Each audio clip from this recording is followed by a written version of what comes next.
تاسو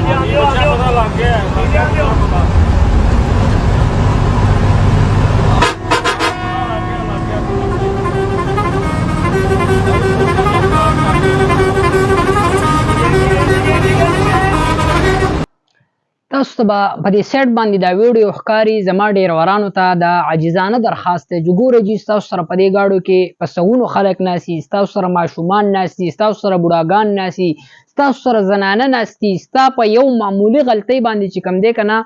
ټول خاندان تباه کېږي، ستا په یوې غلطۍ باندې ښځې کونډېږي، ستا په یوې غلطۍ باندې ماشومانان یتیمانان کېږي، ستا په یوې غلطۍ باندې چې کوم دی هغه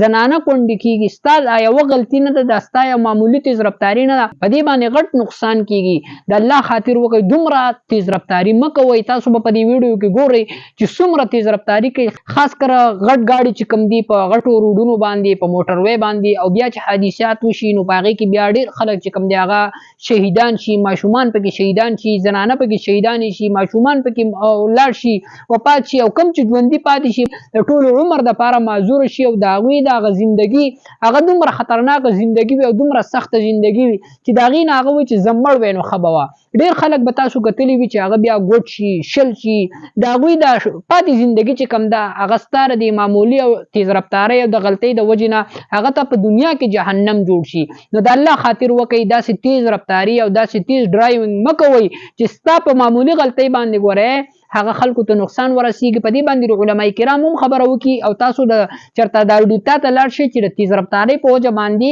ستا نه چې کوم دی هغه بل کس چې کوم دی هغه وفات شي، شهید شي، ستا غلطۍ په وجه باندې بل کس چې کوم دی هغه مړ شي، آیا دا په قتل کې راځي او که نه؟ دا علماء کرامو باقاعده په قتل خطا کې لیکلي ده، او د قتل خطا حکم سره دیت به هم ورکړي او کفاره به هم ورکړي. دیت به هم ورکړي او کفاره به هم ورکړي په هغه صورت کې چې کله غلطي د ډرایور وي. نو تیز رفتاري چې کوم دی هغه هم د ډرایور غلطي شمارلی کېږي. د حد نه چې تیز رفتاري سیوا شي، ګورئ د تیز رفتارۍ حد چې کوم دی هغه کم یو دی، په کم حد کې په کم رفتار کې چې ته ګاډی را کنټرول کولی شي، د دقې مقدار پورې تا ته اجازت دی چې ته کله ګاډی نشي را کنټرول کولی، د هغې نه وروسته ګوره تا ته بیا اجازت نشته دی چې ته د هغې نه زیات سپیډ چې کوم دی هغه ولګې. نو تاسو په دې ویډیوګانو کې ګورئ او مختلفې ویډیوګانو به تاسو کتلي وي چې خلک چې کوم دی ډرایور هغه بیا ډېر زیات سپیډ کوي، د هغې د سپیډ په وجه باندې اکثر حادثات وشي او داسې حادثات وشي چې په هغې کې په سوونو او ډېر خلک چې کوم دی په هغې کې شهیدان شي، وفات شي، د خلکو کورونه چې کوم دی هغه وران شي.